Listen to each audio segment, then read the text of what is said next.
Hello बच्चों। तो कैसे हो आप सब। तो मैं उम्मीद करता हूँ आपने मेरी पहली दो वीडियो देख ली होगी। तो चलिए आज हम तीसरी वीडियो से स्टार्ट करते हैं, जिसमें हम पढ़ेंगे सेल बायोलॉजी या कोशिका जीव विज्ञान। अब कोशिका होती क्या है, तो पहले इसे ऐसे समझिए कि मान लीजिए मुझे एक घर बनाना है। क्या बनाना है? घर। तो क्या घर बनाने के लिए मैं सीधा कमरा ला के रख दूंगा क्या कहीं से? नहीं हो सकता ना।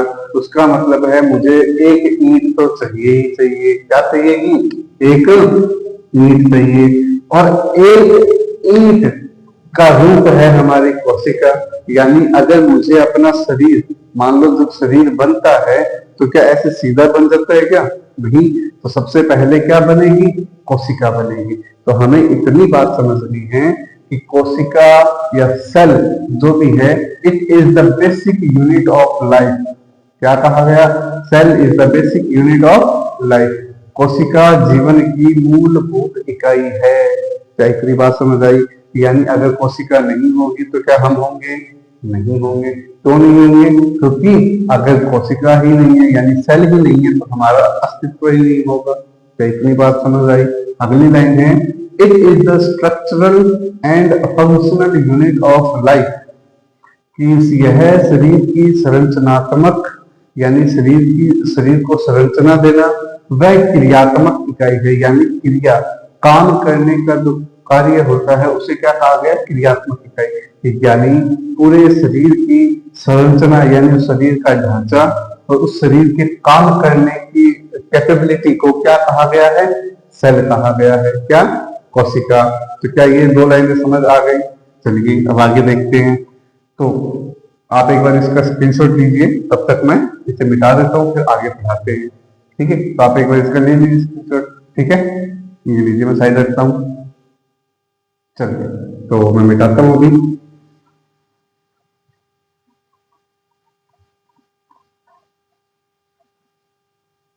अब हमें इतना तो पता लग गया कि कोशिका जीवन की मूलभूत इकाई है, लेकिन सबसे पहले कोशिका को खोजा किसने? क्या अपने आप ही आ गई थी या कुछ के लिए किसी ने पता लगाया था? कैसा हुआ? चलो देखते हैं। तो सबसे पहले एक साइंटिस्ट आता है जिसका नाम है रॉबर्ट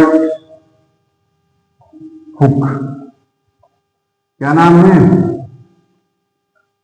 रॉबर्ट हुक। इस साइंटिस्ट ने कब? 1665 के अंदर। कब? 1665। आपको ये डेट, साइंटिस्ट के नाम याद होने चाहिए। क्यों होने चाहिए?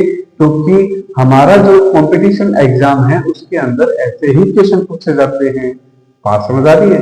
तो हमें ये याद रखना है कि रॉबर्ट हुक ने 1665 के अंदर एक कोशिका का, किसका? सेल की डिस्कवरी की।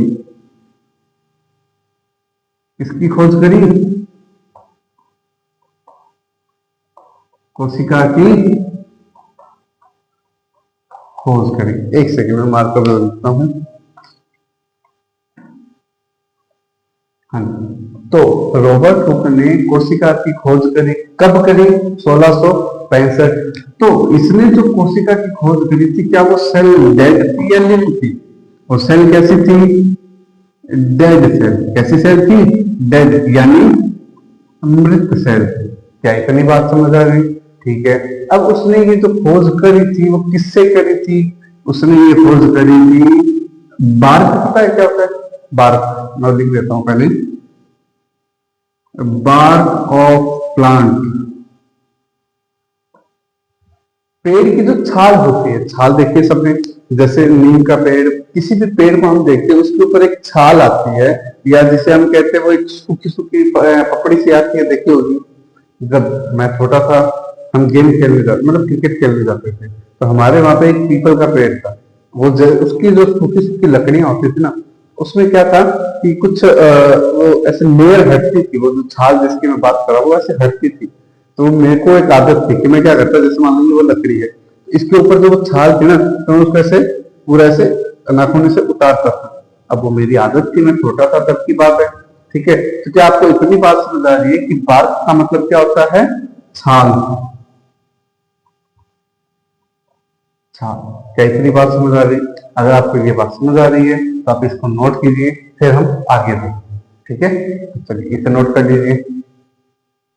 तो मैं उम्मीद करता हूँ आप सबने ये नोट कर लिया। अब आगे देखते हैं। ठीक है,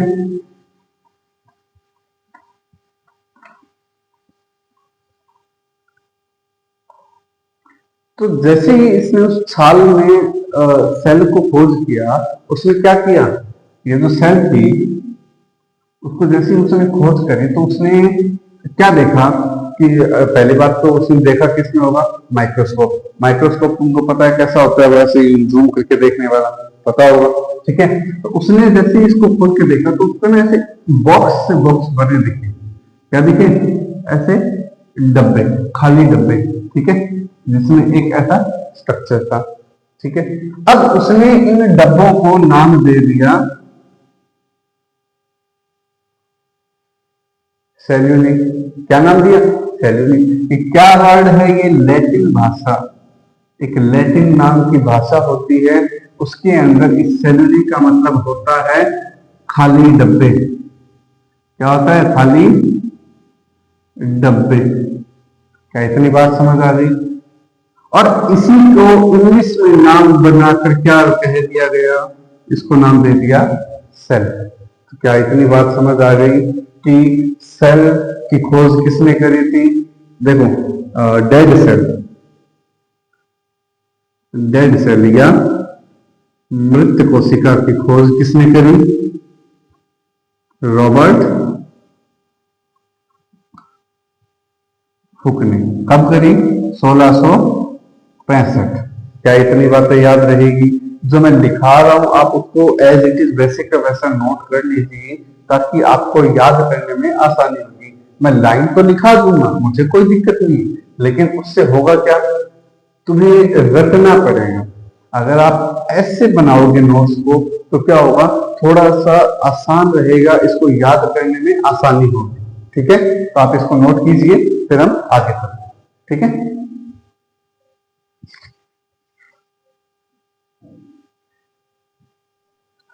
तो ठीक है, आपने नोट कर लिया। अब देखते हैं आगे।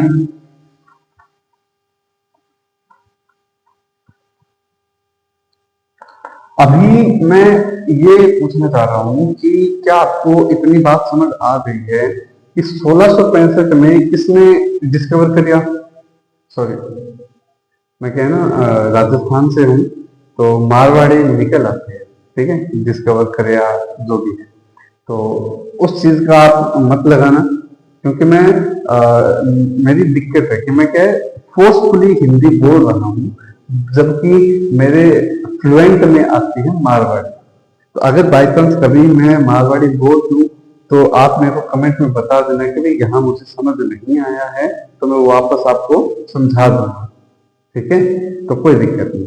हाँ, तो मैं क्या कह रहा था कि आपको इतना तो समझ आ गया होगा कि सेल की खोज किसने करी? रॉबर्ट हुक ने। लेकिन कैसी सेल थी वो? Dead cell. कब करी?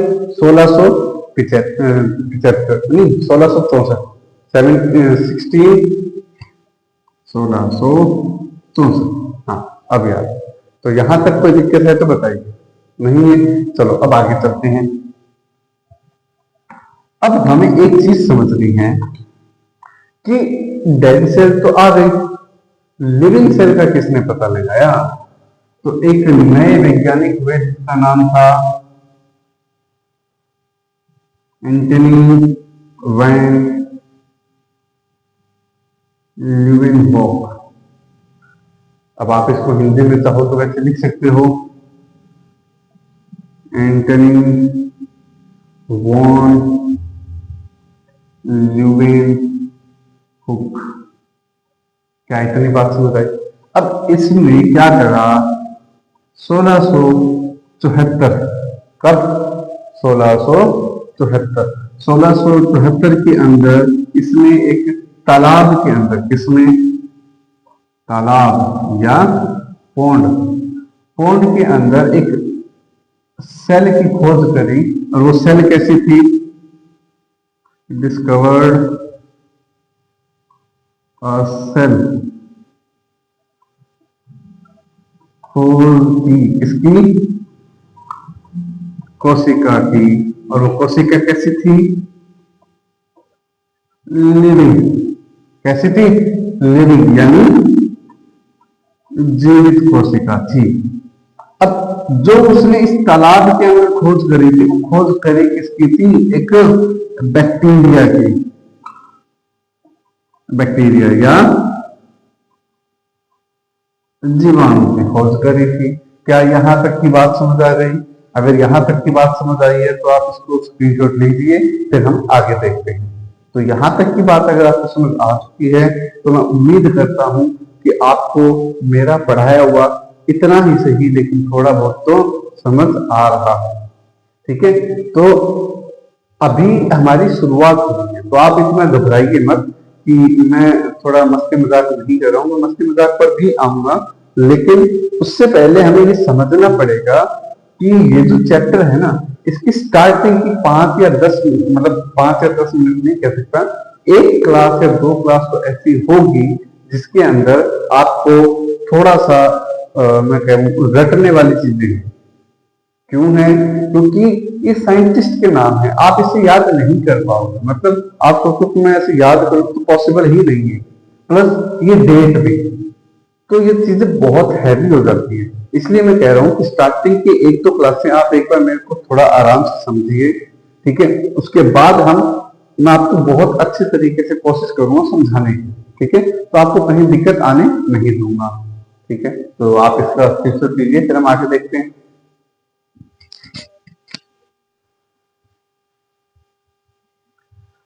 तो वहां तक की बात अगर आपको समझ आ गई है तो अब हमको पढ़ना है सेल थ्योरी। क्या है? सेल थ्योरी या कोशिका सिद्धांत। ये कब दी गई थी? 1838 से 1839 के बीच में। किसने दी थी? स्लाइडेन व स्वान। कौन से साइंटिस्ट है? स्लाइडेन व स्वान। क्या दिया था? 1838 और 1839 में कोशिका का सिद्धांत दिया था।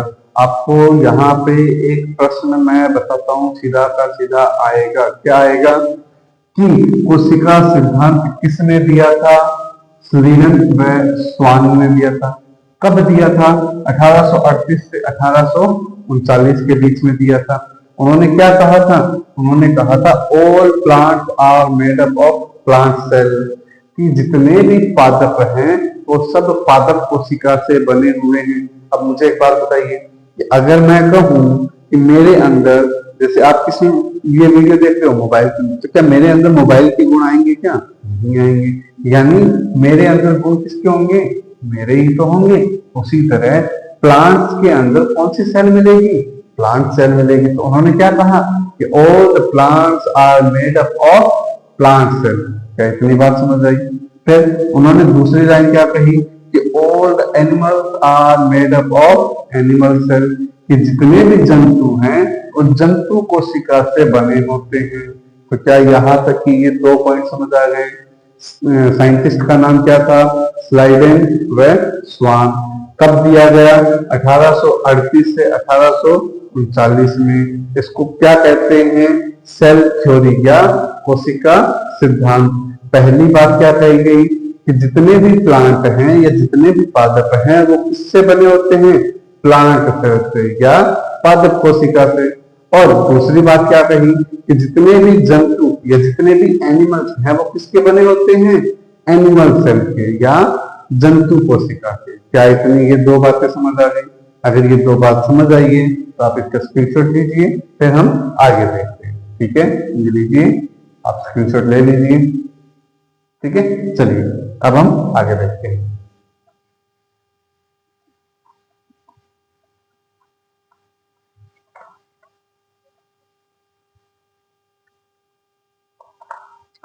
अब कुछ समय बाद में एक नए साइंटिस्ट है। ठीक है, उन्होंने क्या कहा? उन्होंने ये जो 2 पॉइंट थे उसके अंदर एक लाइन अपनी और ऐड कर दी। क्या कर दी? एक लाइन और ऐड करी। वो लाइन क्या थी? उन साइंटिस्ट का नाम क्या था? रुडोल्फ विश्व। हाँ, नाम थोड़े अजीब है। अगर एक चीज सोच के देखिए, अगर हमारे यहाँ के भारत के साइंटिस्ट होते तो उनके नाम कैसे होते कि scientist Kaluram, scientist Megaram, scientist Himanshu Ram या हिमांशु सिंह। वो नाम याद करने में आसान होते ना। लेकिन ये नाम देखिए, रुडोल्फ विर्चु, क्या ये इतना जल्दी याद हो जाएगा? मैं कहता हूं अगर ये हम शब्द बोल लेके जाए ना तो हमारी जीभ ऐसे लड़खड़ा जाएगी। क्यों? क्योंकि ये नाम हमने कभी पढ़े ही नहीं है, सुने ही नहीं है, अब अचानक से आगे आ गए, है ना। तो साइंटिस्ट का नाम क्या था? रुडोल्फ विर्चु।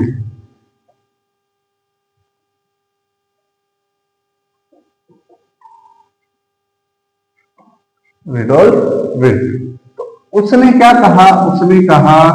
उसने एक शब्द दिया था। क्या दिया? एक शब्द। उसने कहा ओमनिस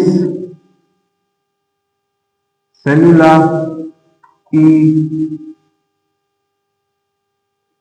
सेलुला। अब ये आपको याद करना ही पड़ेगा। ये इसकी इंग्लिश या मतलब इसको हिंदी में हम नहीं लिख सकते, इसको सेम ऐसा का ऐसा याद करना पड़ेगा। साइंटिस्ट का नाम क्या था? रिडोल्फ विर्चु। क्या कहा उसने? ओमनिस ओमनिस सेलुला ई सेलुला। याद करना पड़ेगा। क्या बोला? एक बार मेरे साथ दोबारा बोले, ओमनिस सेलुला ई सेलुला। इसका मतलब ये होता है कि कोई भी सेल जब नई बनती है वो किससे बनेगी? पुरानी सेल से ही नई सेल बनेगी। क्या कहा गया? ठीक है, उसने क्या कहा? देखिए,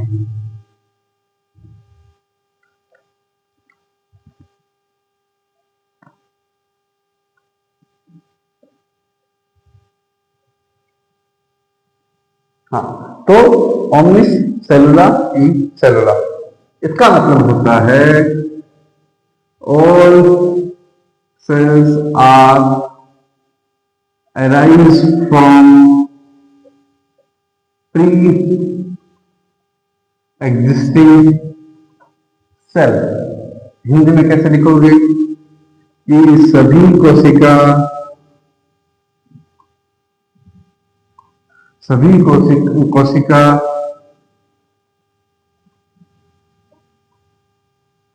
पुरानी कोशिका से ही विकसित होती है। अब मेरा एक सवाल है, मान लो मैंने ये जो लाइन लिखी है कि all the cells are arise from pre existing cell, यानी जो सेल पहले से मौजूद है उसी से नई सेल बन रही है। तो मुझे एक बात बताओ, जैसे मेरे पास ये दो मार्कर है, ठीक है, मैंने एक को यहां रखा, छुपा लिया, मान लीजिए मैंने छुपा लिया। तो मुझे आप इतना बता दीजिए, क्या ये एक मार्कर से दो मार्कर जब होंगे तो क्या ये सेल आपस में या ये दो मार्कर आपस में डिवाइड नहीं हो जाएंगे? हाँ या ना? सोच के देखिए।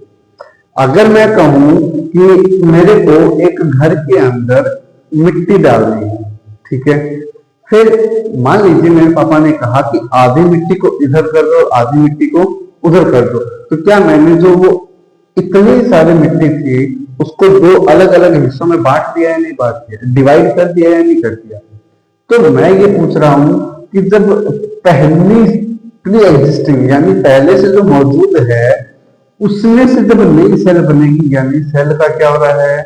डिवीजन हो रहा है। क्या इतनी बात समझ आ रही? हाँ या ना? यानी ये जो सेल न्यू अराइज होगी किससे होगी? सेल डिवीजन से, सेल डिवीजन से या कोशिका विभाजन। क्या इतनी बातें समझ आ गई? अगर आपको यहां तक की बात समझ आई है तो मैं उम्मीद करता हूं कि आप लोगों ने अपना पहला पड़ाव पार कर लिया है, जहां हमको ये पता होना चाहिए था कि कोशिका किसको कहते हैं। तो अब हमारा जो कल का टॉपिक रहेगा वो रहेगा यूनिसेलुलर और मल्टीसेलुलर। एक को सीखे जीव और बहू को सीखे जीव। तो मैं आप सबसे बस इतनी ही उम्मीद करता हूँ कि आप अच्छे से पढ़िए, हमें सपोर्ट कीजिए। मैं ये चाहता हूँ कि अगर आपने यहाँ तक देखा है ना, तो आप एक बार प्लीज उस वीडियो को लाइक कर दें, ताकि मुझे थोड़ा सा मोटिवेशन मिलता रहे, जिससे क्या होगा कि मेरे मन को ये रहेगा कि मैं आप लोगों के लिए और मेहनत करूं और बढ़िया तरीके से कोशिश करूं कि आपको ये चीजें समझा सकूं। ठीक है, और आज से मैंने छोटे छोटे शॉर्ट्स भी डालना स्टार्ट कर दिए हैं, तो आप उनको भी जाकर एक बार देख लीजिएगा। ठीक है, तो मिलते हैं आपसे अगली वीडियो में। तब तक के लिए आप लोग पढ़ते रहिए, मस्ती करते रहिए और मजे करिए। ठीक है, बाय बाय।